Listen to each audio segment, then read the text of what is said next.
One of the interesting things that we found here in Caesarea was this huge sarcophagus. The word sarcophagus literally means flesh eater.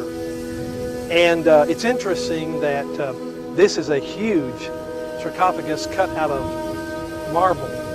But one of the things that I wanted to point out to you while we're at this particular spot is the fact that the Jewish people had some very interesting ideas about death. And one of those things was that while it's very common for us to go to a cemetery and leave flowers and so forth, the Jews didn't do that because they said there is no life in a cemetery. And so when they visit, they would just simply put a rock on top of a tombstone as a way of symbolizing the fact that they had come and visited whoever that was. But we remember the words of Jesus as recorded in John chapter 11 when he raised Lazarus from the dead.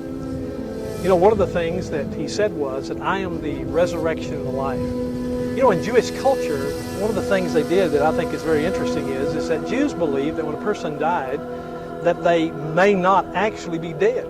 In fact, you may recall that Jesus, in talking to the disciples about what had happened to his friend Lazarus, he hesitated, he tarried, he didn't go right away. He waited until Lazarus had been in the tomb for 4 full days before he arrived at Bethany. Now the reason for that was really quite simple.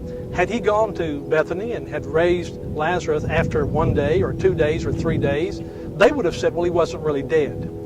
But after 4 full days, they would then seal the tomb because at that point they were considered to definitely be dead. Isn't it interesting that Jesus himself said that he, at Caesarea Philippi, began to tell his disciples how he had to go to Jerusalem and suffer, and there he would die and be raised after 3 days? You see, the truth is, had Jesus been resurrected before 3 days, 3 full nights and days in the tomb, they wouldn't have thought that he had been dead at all. That's why he had to do, just like Matthew 12, verse 40 said, as Jonah was in the belly of the fish 3 days and 3 nights, so must the Son of Man be in the center of the earth 3 days and 3 nights. And then the Jews could reconcile or accept the fact that that person really was dead.